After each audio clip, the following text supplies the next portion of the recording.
Dzień dobry. W dzisiejszym odcinku chcemy Wam zademonstrować, jak w poprawny sposób zamontować pastucha elektrycznego. To też będziecie potrzebowali, a do czego to już Wam Marcin wyjaśni, ponieważ to nie jest taka prosta sprawa, jakby się wydawała. A co niektórzy z Was pytali się właśnie, ponieważ dobrze wiecie, że my mamy tutaj większość pól już pod napięciem, czyli był pastuch elektryczny zamontowany, natomiast zmieniliśmy, ponieważ dokładamy jeszcze więcej pól, a zresztą po co ja to wszystko mówię, zaraz wszystko w odcinku fachowiec Wam wyjaśni. Zapraszamy Was do oglądania.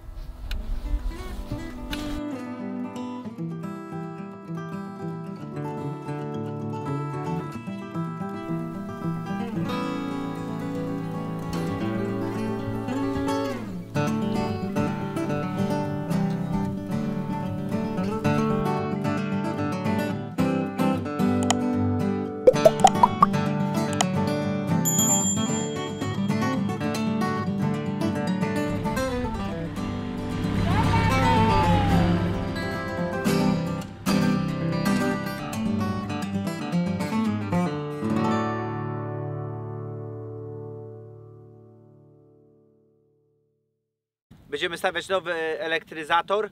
Poprzednie my nie narzekamy, natomiast ponieważ pastwisk jest coraz więcej, one są coraz bardziej dzielone, a na wiosnę i lato trawa super rośnie, więc bardzo szybko dotyka. Coś ty zrobił. Coś ty zrobił. Ty Ja zapomniałem, jesteś? że jest prąd podrzucony. Jezus. Przepraszam cię, Amberku. Chodź, kochanie. Pancio też kochany. oberwał. Co ty? No, Amber, chodź. Chodź, chodź. zawałbyś dostał. Chodź, Ampciu, chodź, Amberek, chodź. Nie przyjdzie teraz. No Amber, Ty przecież pewnie- niechcący, no chodź, Ale chodź. jak ona to dostała? No bo ona jest bardziej uziemiona niż ja. I przez ciebie przeszło? Przeze mnie przeszło i ona Aha. dostała i ja dostałem. To jak się czujesz? Debile. Jak ty się czujesz? Dobrze, kuźwa, tylko czujesz jak debil. Bardziej jak debil niż że cokolwiek. Nie, trzepło. Tak? Ja zapomniałem, wiecie co, bo kupę czasu był wyłączony ten elektryzator, dlatego że myśmy robili te pola i musieliśmy go wyłączyć, bo linki, później ja te linki podłączałem, to znowu już były przebicia, no musiałem znaleźć przebicia, no to wczoraj znalazłem i zapomniałem, że włączyłem ten elektryzator po 2 tygodniach. Dobra, idzie wyłączę. To może zaliczymy do serialu pod tytułem Wpadki, co? Wpadki, no. Dobra, więc żeby było śmieszniej, chcę jeszcze mocniejszy elektryzator. Czyli teraz jak dupnie, to naprawdę się leży 10 minut pod tym. Mirek miał takie zdarzenie z tym, gdzieś się tam przeczołgiła, ładnie się uziemił i go dupło i nie mógł wstać z ziemi. Także wiecie, to są naprawdę mocne urządzenia, naprawdę potrafią trzepnąć cholernie nieprzyjemnie, szczególnie, że to już nadaje na maksa możliwości. Tamten będzie miał jeszcze zapas, czyli jakby powiedzmy coś brakowało, to on jeszcze podkręci. I właśnie o ten zapas nam chodzi. Chodzi nam o to, że jeśli jakiś głupek, na przykład ja, dotknę linkę od dołu, to się od razu upiekę. Ale chodzi o to, że to wypala trawę. Wiecie, jak trawa dochodzi, on wypala trawę, więc nie pod słupkami nie będziemy już kosić trawy, zaoszczędzi nam to czasu, będzie zawsze duża moc, więc dzikie zwierzę nie wejdzie, nasze nie wyjdzie. No i te miejsce wybraliśmy, które dotykałem mniej więcej. Tu będzie ten elektryzator stał, ponieważ tu mamy jedno wejście główne na pastwiska i tu mamy drugie. Więc jakby to no, w miarę będzie po środku te dojście. Na ogół tu chodzimy, ale tam też czasami więc będzie łatwo to wszystko wyłączyć. Elektryzator jest naprawdę dobry, ma duży zapas mocy, właśnie o co nam chodzi. Natomiast na przykład, a to już później jak już zamontuję, powiem Wam jaki jest mankament w stosunku do tych co my mamy. No, dobra. Ja już nie chcę kopać. Wiem. Nie chcę kopać. Wiem, Rybciu.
I to wszystko, żeby taki mały kabelek zrobić.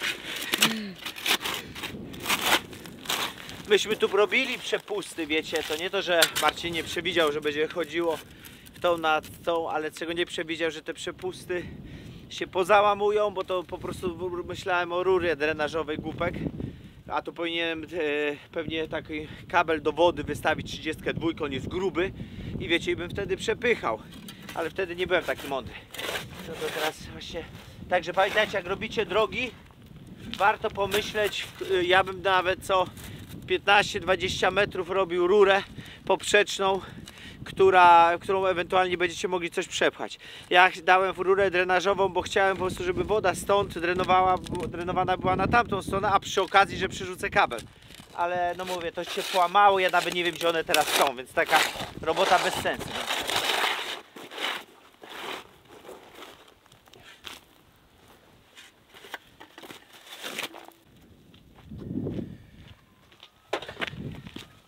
Co robimy? Kabel zasilający od tej skrzynki do elektryzatora w stronę powrotną, kabel, który z elektryzatora będzie zasilał również to pole, czyli wiecie, no ten podający impuls, czyli dwa kable będą w środku w tej rurze.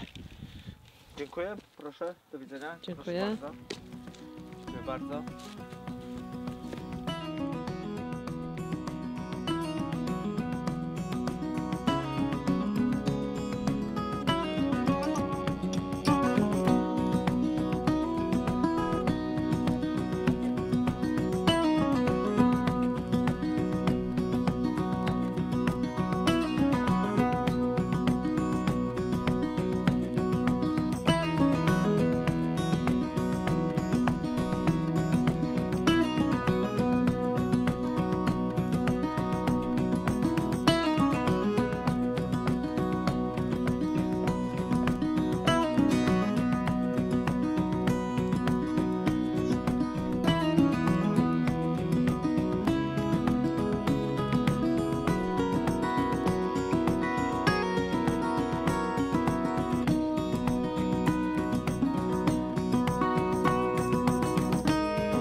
Dziura była i nie ma.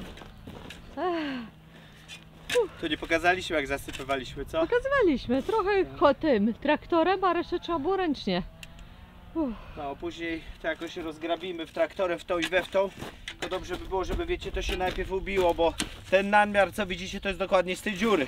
Czyli na 100% do tej dziury musi wrócić, żeby zagęszczenie, jakie było wcześniej, zostało. To niestety teraz nie jest to takie proste, jak się nie ma ubijaka. To ubijak fajny jest, co? No to pewnie, no, jak każde urządzenie profesjonalne jest fajne do danej czynności. Co, grubasku kochany, cześć. No cześć.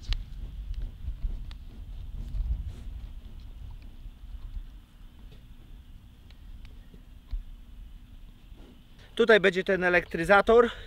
Na to będzie jeszcze, to zresztą pokażemy, będzie deseczka przybita, no bo elektryzator jest szerszy. Nad elektryzatorem robimy taki zwyczajny daszek z blachy, po prostu wycięta blacha, ale żeby na niego chamsko nie padało, z jakimś takim nawisem.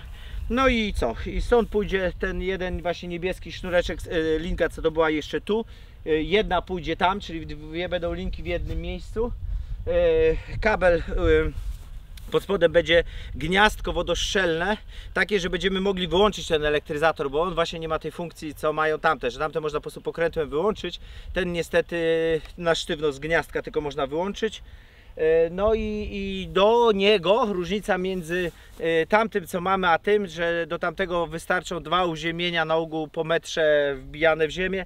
Do tamtego jest potrzebnych 6 uziemień, 5 uziemień standardowych i jedno testujące te 5 w jakiś tam sposób.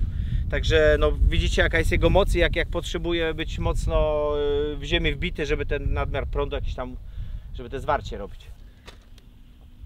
I kuleczka.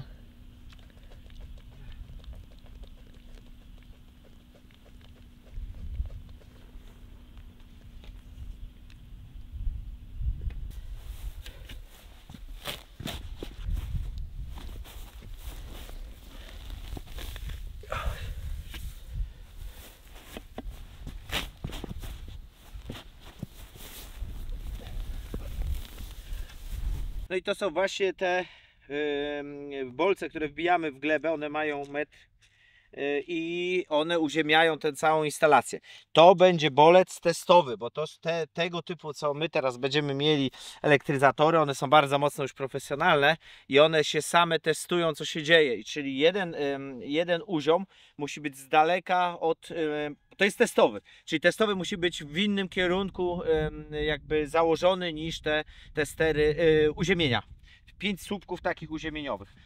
Ja się coś pomyliłem, bo myślałem, że wyciągnę stamtąd stare, nieużywane, ale ich się wyciągnąć już nie da, bo one pordzewiały i po prostu się w tej glebie, wiecie, zaspawały, więc mi będzie jeszcze brakowało 2 takich prętów, które zaraz kupię.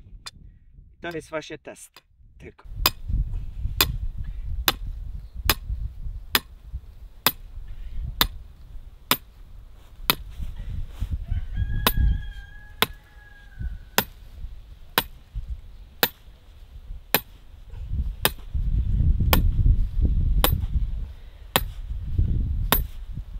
Kable również kupujemy specjalnie właśnie do uziemień, albo kable takie specjalnie do przesłania tej energii w płocie.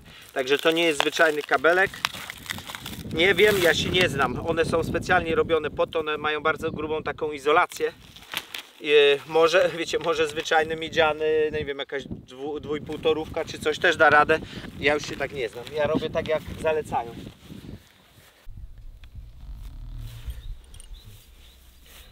Już tam jeden z widzów mi właśnie polecił żabkę NIO, takiej firmy. Jeszcze nie wiem, dzisiaj kupiłem. Niepotrzebna mi tak na teraz, chociaż teraz właśnie by się przydała. Bo to ja mam takie tanie, wszystkie dziadostwo, wiecie, cały czas trzeba to korygować, bo się rozkręca się po prostu. A podobno właśnie tamte narzędzie jest naprawdę dobrze dopracowane. Mówi, że za cenę to znacznie lepsze narzędzia tak działają.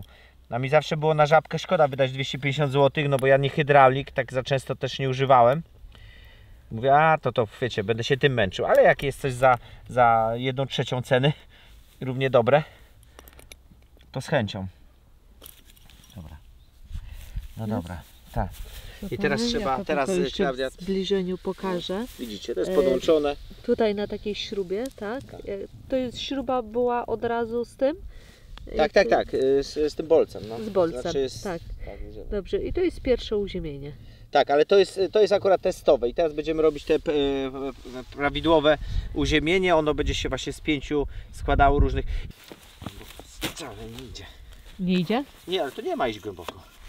No tylko kabel, wiesz, chowam, że mówię, jak kosiarka będzie jeździła, tak. żeby w niego nie dupło i tylko to. Ale tutaj już tak blisko tego nie podjedzie, tak, kosiarka tutaj. To jest prawda.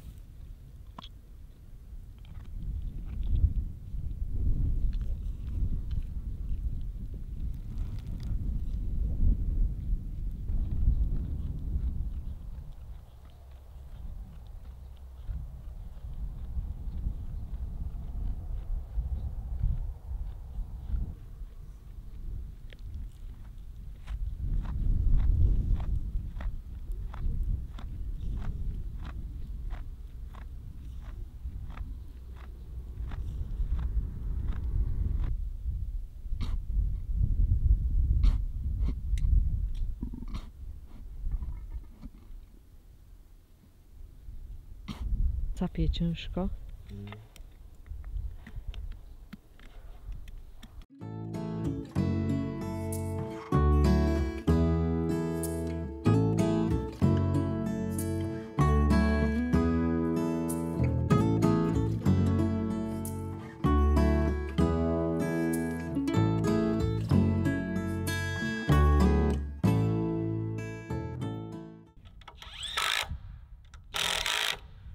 Co teraz robimy? Przecież to jest słupek 60 chyba centymetrowy w ziemi wbity. Jest to wspaniałe uziemienie. Im lepsze uziemienie, pamiętajcie, tym lepsze działanie elektryzatora, więc to jest jedno z kluczowych rzeczy.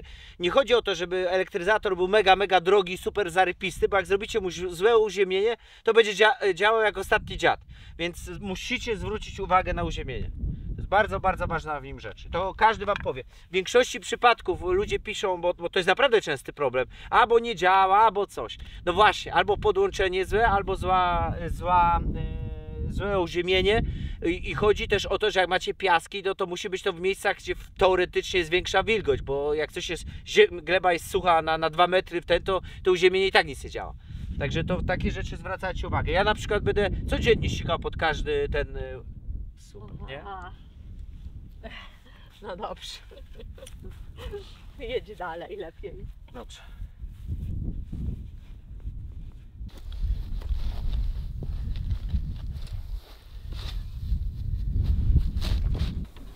Widać. Na szaro, nic szczególnego, zobaczycie. Nie, taki sam kolor jak tego naszego słupków i płotów.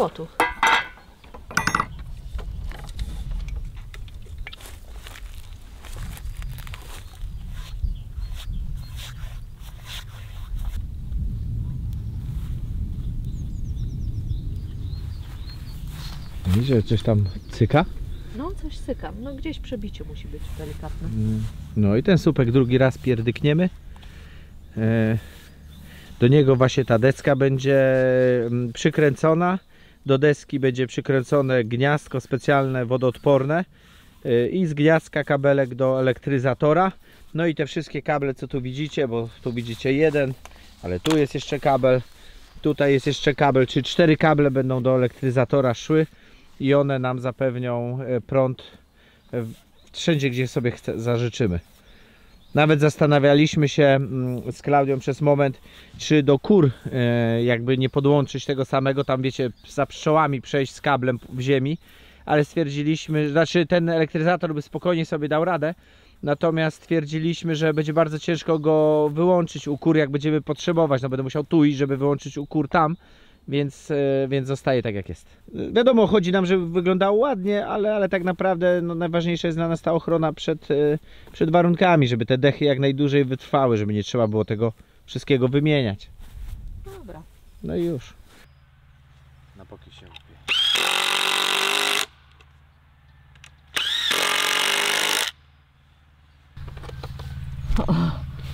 Cień akurat robię.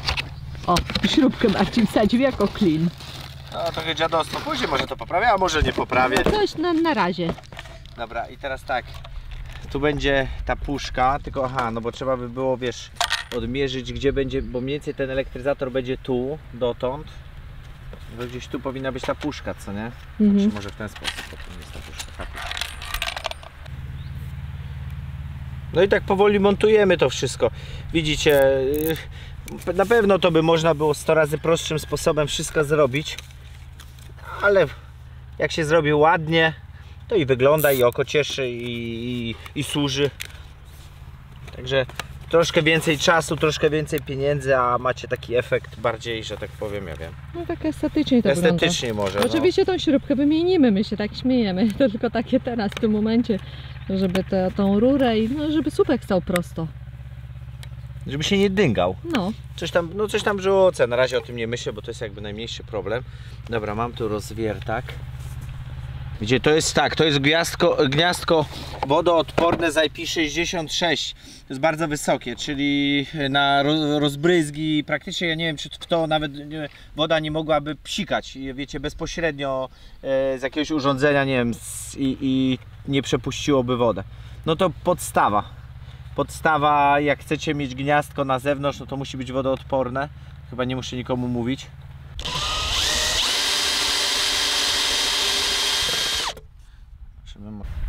Jest to drogie gniazdko, ale powiem wam, że bardzo mi się podoba tutaj rozwiązania, jakie ta firma oferuje. Nie jest to żadna reklama, po prostu mi się podoba uczciwie, bo popatrzcie, no na każdym miejscu jest uszczelka, wszędzie jest uszczelka, tu są nawet żeby dreno, jakby ewentualnie woda się dostała, to będzie dren. Zobaczcie, ja tego nie wykorzystuję, bo nie sądzę, żeby to było potrzebne, ale nawet jak tutaj bym normalną śrubkę, która wejdzie w środek dał, to macie jeszcze normalnie silikonową czy tam gumową uszczelkę, która tą śrubkę zabezpieczy.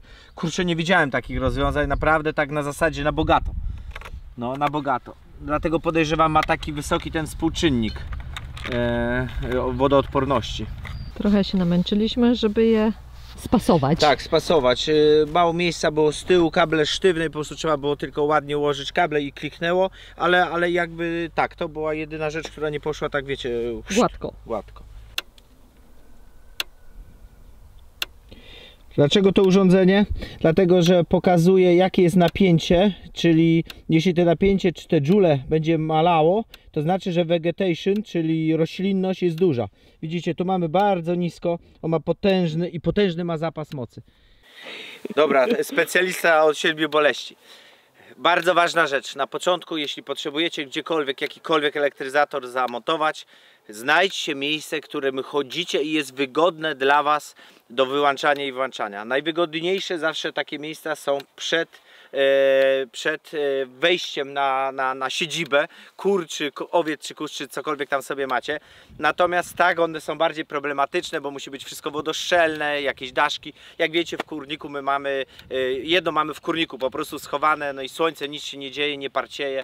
Także no, do przemyślenia.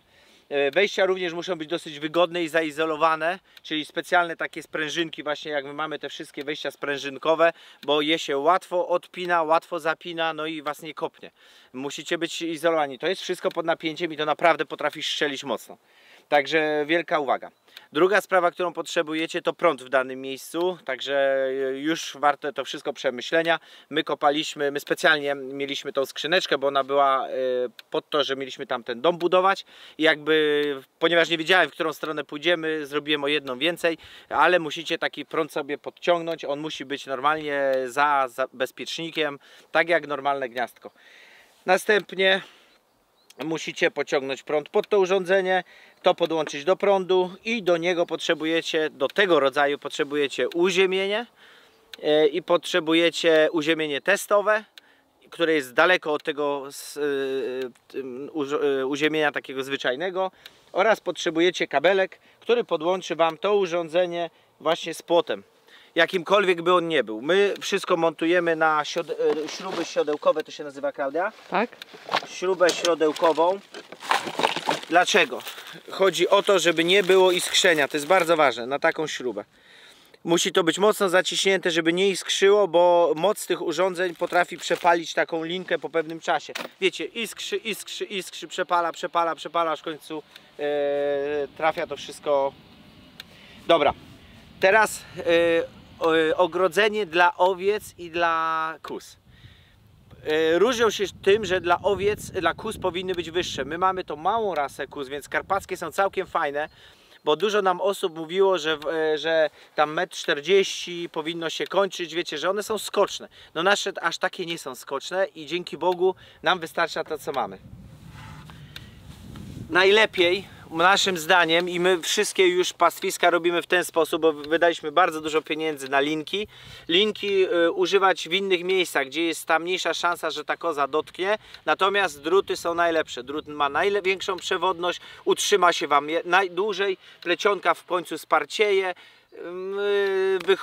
Dobra plecionka wychodzi w cenie drutu, więc polecamy bardzo mocno drut. Minimum 2 mm, to też jest ważne. Grubość druta jest większą przewodnością, więc więcej tej mocy urządzenie przekazuje na płot, a nie ginie to po prostu w oporze tego drutu. Popatrzcie, jak myśmy to zrobili. Drut, wszystko pod napięciem. Drut pod napięciem. Uziemienie, to nie jest napięcie. To jest ta linka musi być podłączona do tych wszystkich uziemień. Ja teraz tego nie dotykam, bo to może kopać. Musi być do uziemienia. Dlaczego? Bo jeśli koza oderwie, czy owca oderwie 4 raciczki z ziemi, przestaje być uziemiona, więc ten drut, który dotknie, który jest nad nim, znowuż z prądem, nie zadziała na nią, musi być uziemienie. Więc my mamy nadzieję, że jakby się poderwała do góry, dotknie uziemienia i prądem i załatwiona. i już jej się odechce. Są to tak wspaniałe urządzenia, że na dobrą metę, owszem, dostaną kilka strzałów, bardzo szybko się uczą, że nie warto i długo nie wracają do testowania takich pól. Czyli my mamy tutaj, jak widzicie, 2 druty, linkę uziemiającą i linkę dobrej jakości, która ma mały opór, ale również jest pod napięciem. Kto wie, może kiedyś wymienimy ją również na drut. Mam pytanie odnośnie napięcia. Czy jest to bezpieczne dla zwierząt? Bo my wspominaliśmy, że, nie wiem czy w sumie wspominaliśmy, że ten elektryzator jest jednym z mocniejszych, o ile tak. nie najmocniejszym, prawda? To są najmocniejsi, ten co zawiesiliśmy jest najmocniejszym elektryzatorem na rynku, my już mocniejszego nie znamy, ale słuchajcie, to jest bardzo ważne teraz co powiem. Prawo dopuszcza 5 jouli tego uderzenia, tej mocy. Ja elektryk jestem, ja kompletnie tego nie kumam co mówię, ale mniej więcej 5 jouli. I teraz bardzo dobrej jakości urządzenia mają te 5 jouli, słabszej jakości mają 3, 2, 1, czyli jest delikatniejsze uderzenie, ale najlepsze urządzenia na rynku dalej mają 5 jouli. Jedyna różnica między nimi jest taka, i jest ona właśnie bardzo istotna, że zapas mocy mają potężny, czyli 5 jouli idzie zawsze na ogrodzenie, ale on ma jeszcze zapasu 10. Czyli rośnie Wam trawka pod spodem i ona zabiera właśnie, to jest ta vegetation, albo opór druta robi to, że urządzenie robi się coraz słabsze. Czyli Wy kupując na przykład 2-dżulowy na wyjściu 2-dżulowe urządzenie elektryzatora pastuch elektryczny, tak naprawdę będziecie mieli tylko 1,5 dżula, jak sprawdzicie sobie urządzeniem. Reszta to będzie opór drutów i ewentualny opór trawy, która dotyka tego druta. My kupiliśmy, jak to już chyba mówiliśmy już kilka razy, dlatego tak mocne urządzenie, żebyśmy już nie musieli kosić więcej trawy. Ono ma taki zapas mocy, że jak źdźbło trawy dotknie druta, po prostu się przepali bardzo szybko. On zwiększa sobie te napięcie. Kozy, owce dalej mają 5 jouli, ale on ładuje je w ziemię. Uziemia się, popalone i macie spokój. Oszczędza nam to pracę, optymalizuje czas. I macie 100% zabezpieczenie, że zawsze uderzenie jest na maksa. Owce są trudniejsze niż kozy, bo mają gęściejsze futro, bardziej gęste futro, czy tą sierść raczej i po prostu no nie zawsze ją trafi. To musi być nosem ten. A w szczególności właśnie jak są problemy z przebiciami, z roślinnością. Teraz to oczywiście tego nie widać, to nie ma o czym mówić, każdy wie. Natomiast na wiosnę każdy wie też jak trawa szybko rośnie no i po prostu taką ilość płotów przekosić jest robotą. My jej mamy wystarczająco dużo, nie widzimy potrzeby sobie dokładać. Jeśli coś może zrobić, to za nas automat. Te urządzenie bierze 20 W prądu na godzinę, czyli 100 W na 5 godzin, czyli na 50 godzin, czyli 2 doby 1 kW. I to Wam coś prędzej powie. 1 kW teraz koło złotówki kosztuje, tak? Dobrze to mówię? Czyli powiedzmy 50, jeśli 1 kW kosztuje złotówkę, bo może się mylę, to kosztuje Was to urządzenie, utrzymanie pól jakby cały czas z prądem kosztuje Was 50 groszy dziennie. Tak duże urządzenia są w stanie bardzo wiele pastwisk pociągnąć. Równie dobrze moglibyśmy pod nie kury podłączyć, nic by mu się nie stało, on by po prostu palił tam trawę pod kurami. Ale dla nas jest niewygodne miejsce. Dla nas wygodne miejsce jest tu, ponieważ łatwo go będzie wyłączyć w razie potrzeby, bo tu mamy wejście, tu mamy wejście i naprzeciwko pole również mamy ten sad, mamy wejście, gdzie od czasu do czasu będziemy dawać się wypasać kozom, żeby właśnie kościły trawę. Ale musimy jeszcze oczywiście ochronić drzewka. Oprócz tego w tym roku mieliśmy tutaj sygnały, że wilki pojawiły się w naszym terenie i ten pastuch, właśnie ta jego moc właśnie była między innymi też po to, żeby powstrzymać wilki. Nie jesteśmy w 100% tutaj ogrodzeni siatką leśną, tak jak wspominaliśmy Wam, jest to 3/4 tutaj działki ogrodzone, natomiast tam, gdzie właśnie są drzewa i mamy no taki jakby strumyk, no ciężko nam tutaj wejść ze słupkami betonowymi i po prostu jakoś to ogrodzić tak, żeby, no chociaż wiecie, no wilk. Wilk równie dobrze, no też czy lisy podkopią się, więc no my uważamy, że musi być jednak to zabezpieczenie naszego stada właśnie przed wilkami w ten sposób właśnie poprzez pastuch elektryczny. I rozumiemy, że jest to wydatek, ale patrząc na ilość problemów, jakie macie, kochani, z lisami, z jakimiś innymi drapieżcami, czasami dzikimi psami, ludzie mówią, że potrafią pod kury się gdzieś podkopać i wybić. Mocno polecamy tego rodzaju właśnie urządzenia elektryczne. Naprawdę ceny wahają się od, mi się wydaje, że już 100 kilkudziesięciu złotych do 2500. Taki jest przedział cenowy tego typu urządzeń, do wyboru, do koloru. Czy ta firma, no zrobiliśmy sobie badania, tam wiecie, research taki jak każdy robi w internecie, wyszło, że porządna. Mamy przecież 2 elektryzatory, w kurniku cały czas jest, ten już jest teraz wyłączony w oborze, bo zastąpił, to jest znowuż ta sama firma, po prostu inna półka. Jesteśmy z nich zadowoleni. 4 lata działają, nic się nie stało. W jednym zasilacz były burze i zasilacz poszedł, ale nie spalił urządzenia. Zasilacz się wymieniło i działa dalej. Ja oczywiście to jest specjalne też zabezpieczenia przeciwburzowe zainstalowałem. Notabene tam trzeba będzie też to zrobić. To i tak chyba nic nie da, głupie. Dobra, my jedziemy teraz z Klaudią po daszek, bo jeszcze tutaj zrobimy taki daszek nad tym urządzeniem, co by troszeczkę dawało cienia, co by troszeczkę mniej padało na to wszystko, ile to możliwe. Nie wiem, czy tu też powinniśmy robić taki daszek. Nie, bo to jest całkowicie silt. To zostawiamy, to nie ma sensu. Okay. Nad tym zrobimy daszek. No i wiecie, no i projekt mamy skończony.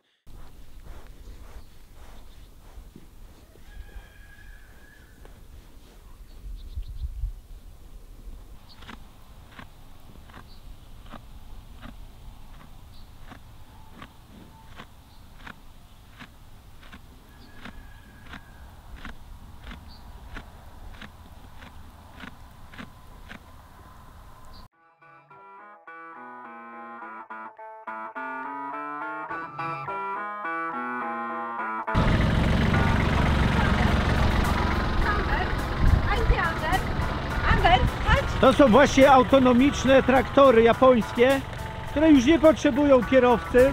Kierowca siedzi gdziekolwiek i po prostu zarządza psychicznie tym, co ma się wydarzyć. Ajaj, ale on nie skręca? Ja nie wiem, jest autonomiczny. Podobno wie lepiej. Ewakuacja. Berek.